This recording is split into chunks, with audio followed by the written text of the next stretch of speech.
এটি একটি অনুপ্রেরণার গল্প, যেখানে একজন মানুষ শুধু বিজ্ঞানী নন, বরং নিজের চিন্তাভাবনার সীমানা ছাড়িয়ে পৃথিবীকে নতুনভাবে দেখার উপায় শিখিয়েছেন।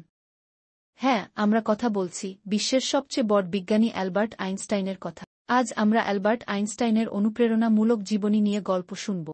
1879 সালের 14 মার্চ জার্মানির উলম শহরে জন্মগ্রহণ করেন অ্যালবার্ট আইনস্টাইন। একসময় সবাই তাকে অদ্ভুত, শান্ত এবং মেয়েদের মতো কথা বলার কারণে অপমানিত করত।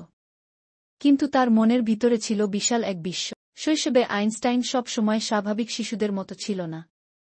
তার বাকশক্তি একটু ধীর ছিল, আর স্কুলের শিক্ষকরা তাকে অসামর্থ্য বলেও মনে করতেন।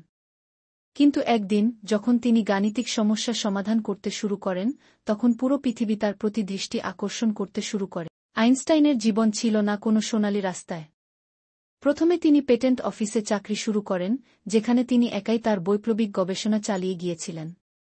1905 সালে মাত্র 26 বছর বয়সে তিনি প্রকাশ করেন এমন কিছু তত্ত্ব যা পৃথিবীকে চিরকাল বদলে দেয়। E=mc², এটি ছিল তার সবচেয়ে বিখ্যাত সমীকরণ। এখানে তিনি প্রমাণ করেন যে ভর এবং শক্তি পরস্পর সম্পর্কিত। তিনি বলেন, শক্তি কেবল ভর হতে পারে, আর ভর কেবল শক্তি।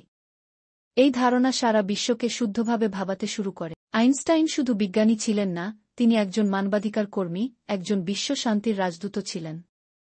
তিনি নাৎসি জার্মানির নিপীড়নের বিরুদ্ধে এবং পরমাণু অস্ত্রের বিপক্ষে সরব ছিলেন। আইনস্টাইন বলেছিলেন, সফলতা কখনো শেষ হয় না, এবং ব্যর্থতা কখনো চূড়ান্ত নয়। এটি আমাদের শেখায় যে নিজের বিশ্বাসে অটল থাকলে কঠিন সময়েও আমাদের লক্ষ্য অর্জন সম্ভব। 1955 সালে আইনস্টাইন পৃথিবী ছেড়ে চলে যান, কিন্তু তার চিন্তা, তার দর্শন, তার পথপ্রদর্শন চিরকাল আমাদের জন্য রয়ে গেছে। আজও অ্যালবার্ট আইনস্টাইনের মতো মানুষ আমাদের শিখিয়ে যায়, সত্যিকার সাফল্য পেতে হলে কেবলমাত্র বিজ্ঞান নয়, আমাদের কল্পনাশক্তি এবং নিষ্ঠা আবশ্যক।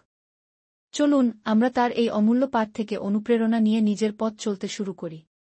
আর মনে প্রাণে বিশ্বাস করি, imagination is more important than knowledge.